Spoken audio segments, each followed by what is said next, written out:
Essa semana nós lemos a famosa história de como toda a humanidade, foi criada a partir de Adão e Eva.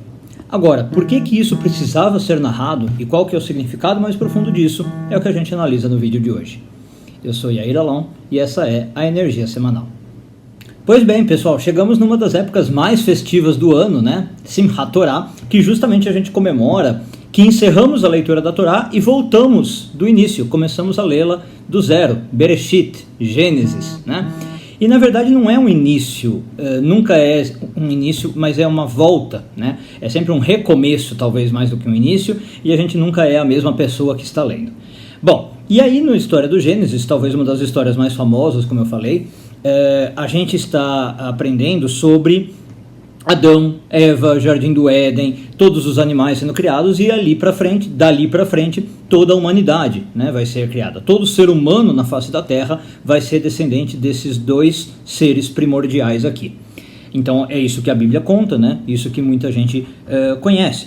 E até existe alguma evidência genética para apoiar essa afirmação, né, para quem gosta disso eu não vou entrar aqui, mas estudos como DNA mitocondrial, que existiria um ser humano que gerou todo mundo, né? Enfim. Agora, o que mais preocupava, por exemplo, os sábios do judaísmo no Talmud, ou os sábios até da Kabbalah, sobre esse fenômeno era, por que a Torá precisava narrar isso para nós, como eu disse, né? O que isso significa, tem alguma relevância prática nisso, né? Para, por exemplo, como é que a gente leva a nossa vida? Isso precisava estar nos primeiros capítulos de Gênesis, né? Isso não podia ser dito em outro lugar, né? Enfim. E o Talmud vai oferecer realmente diversos pontos de vista sobre essa questão. O primeiro e mais óbvio, talvez, só que não menos importante, é a lição de que a Torá conta isso para nós, para que nós saibamos que todo e qualquer indivíduo tem igual valor, né? Todo homem, todo ser humano foi criado igual. E isso, então, não é só uma convicção, né? Não é uma filosofia, como, por exemplo, no direito, você falar todos os seres humanos são iguais perante a lei. Não se trata disso. Aqui é um fato. A Torá quer deixar isso muito bem claro. E aí o Talmud tem uma frase muito interessante que fala: nenhum homem pode dizer para o outro, né, para o seu próximo, o meu ancestral era mais importante que o seu. Não existe isso, né, que muitas vezes as pessoas gostam de fazer. Se atribuir uma linhagem melhor, né? Minha família é mais nobre que a sua, meus ascendentes são melhores que os seus. Não existe algo desse tipo, né? Uma segunda opinião do Talmud, né, que fala por que a Torá precisava narrar isso, vai falar do valor da vida, né? Se todo mundo vem aí desse ser humano comum, de Adão e Eva, aquele que destrói uma única vida é como se destruísse o mundo inteiro. E aquele que preserva uma única vida é como se preservasse o mundo inteiro. Já que todos somos iguais e a humanidade vem do mesmo lugar, uma vida e a humanidade são sinônimos, né? Então você preservar uma vida é preservar a humanidade, preservar o mundo todo. Você, Deus nos livre, destruir uma vida é destruir o mundo todo. E em terceiro lugar, talvez eu tenha mais um para falar, em terceiro lugar vem aí um pensamento, né, sobre a singularidade do Criador mesmo, né? Ou seja, como Deus consegue realmente de uma forma, vamos falar assim, quase que uma forma de bolo, uma forma de pão, criar a humanidade toda.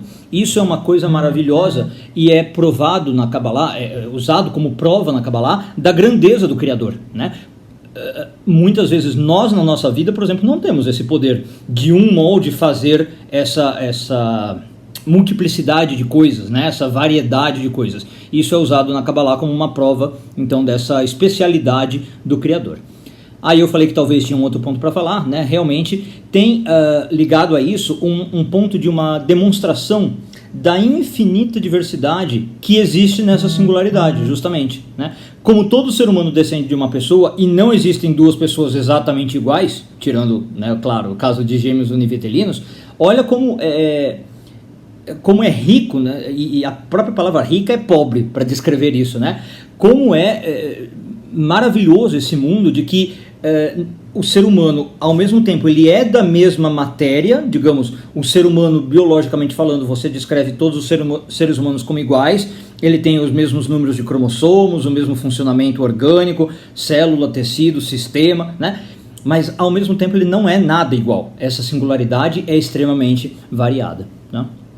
E aí tem talvez uma última lição que eu lembro agora, uma profunda lição, né, sobre o poder do indivíduo. De novo, nas palavras do Talmud, ele fala o seguinte: todo homem tem a obrigação de dizer, ao pensar sobre essas coisas, né, Adão, Eva e a sua origem: por minha causa o mundo foi criado.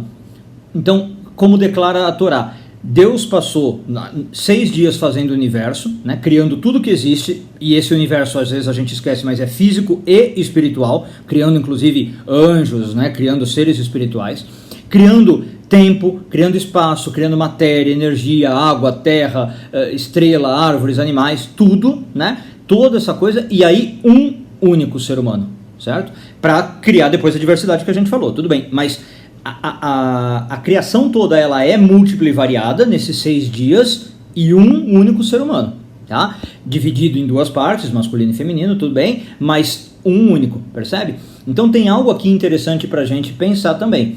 E para esse ser humano que foi criado, que era no início ele e ela, né?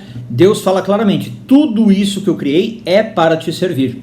Então esse ser humano, que na verdade em hebraico é chamado Adam, e as pessoas traduzem como Adão, mas é o ser único, masculino e feminino, é toda a humanidade, tá? Então é um plano finito com um só centro, né? Gerando depois um plano que vai ser infinito. É uma coisa muito bonita aqui, não sei se tá ficando claro, né? Então neste mundo de potencial infinito que Deus criou, todo e cada um de nós é o seu próprio centro, esse ser humano que está finito de certo modo. Todo ser humano, cada um de nós, é o foco da criação, é a força que leva a criação a existir. Por isso, repito, Deus fala: tudo isso que eu criei é para te servir, é para você. Toda essa multiplicidade serve ao único, ao singular, tá? Então, como eu falei, é o poder do indivíduo. A gente acaba de testemunhar, né, com essa história do Gênesis, o poder desse indivíduo, né? Como é que essa única pessoa, então ela realmente se coloca como ápice, digamos, da criação, perfeito? Como que essa pessoa, ela realmente vem com o auge de toda a grandeza. Inclusive é por isso que ela é criada só ao final. Todos os 6 dias vem para criar todos os atos, e o ser humano vem realmente a ideia de coroando. Sabe quando você faz um bolo e a cereja do bolo, como a gente tem essa expressão em português, né? Eu não quero criar o ser humano primeiro e depois criar as coisas. Quando ele chega, o ser humano, no universo, aí tudo já está pronto para ele, né? Então a ideia é: esse ser humano realmente vem para coroar a criação, para que toda essa criação sirva a ele, e aí a gente nunca esqueça desse poder que nós temos, né? Como é que esse universo, de certo modo, serve a mim, mas também, ao mesmo tempo, claro, que isso não nos leve a ego. Esse universo serve a mim no sentido: eu tenho que usar esse universo para transformá-lo, para criar luz, para gerar coisas positivas. Quando a gente tem essa percepção de poder do indivíduo errada, infelizmente a gente sabe ao longo da história o que isso pode gerar. A gente viu indivíduos com muito poder e usando esse poder de maneira errada, né? E os seus efeitos catastróficos. É verdade que isso também pode acontecer porque nós temos o livre-arbítrio. Mas a lição da Torá, quando ela vem em Gênesis de novo e narra para nós esse poder do indivíduo, é para que a gente saiba, para bem e para mal, como é que esse poder pode ser usado. E esperando que a gente vai escolher esse poder para o bem. Uma boa semana a todos, Shavua Tov e tudo de bom.